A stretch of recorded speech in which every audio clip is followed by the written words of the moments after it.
kurê min êvar baş, hîn jî li ber kitêbê yî. بەڵێ دایکە، سبەی تاقیکردنەوەم هەیە و دەترسم. Ji çi ditirsî, zarokê min? لەوەی شکست بهێنم و سەرنەکەوم.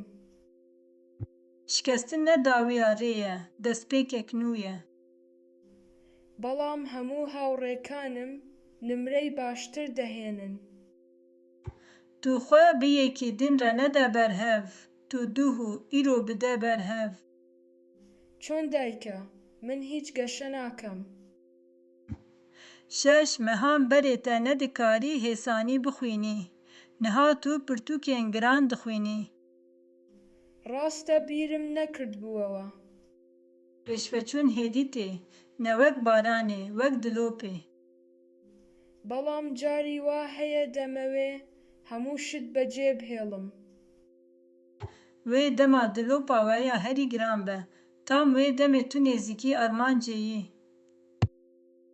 بۆچی وەها دایکە؟ Çimkî berî roniya sibehê, şev herî tarî ye, berî serkeftinê hêz herî kêm e. باوکم ئەوەی بە تۆ گوت؟ Bavê min kalê te, gava ez piçûk bûm digot.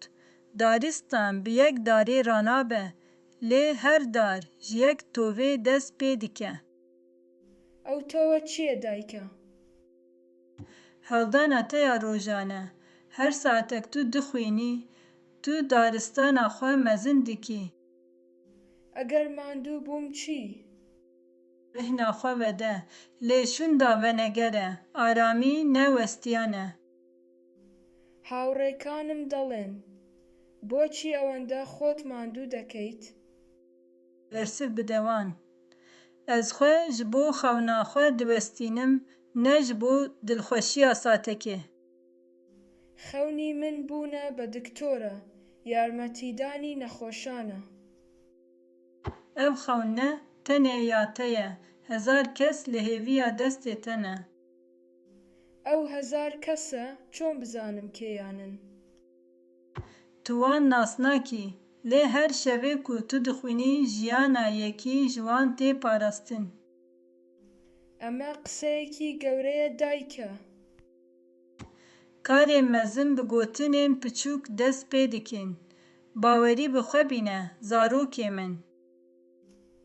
ئەگەر دایکە ڕۆژێک سەرنەکەوم، تۆ هێشتا شانازیم پێوە دەکەیت؟ Ez ji niha ve şanazî dikim, ne ji ber nimreyên te, ji ber dilê te yê paqîj û armanca te ya bilind. سوپاس دایکە، ئێستا توانام زیاترە.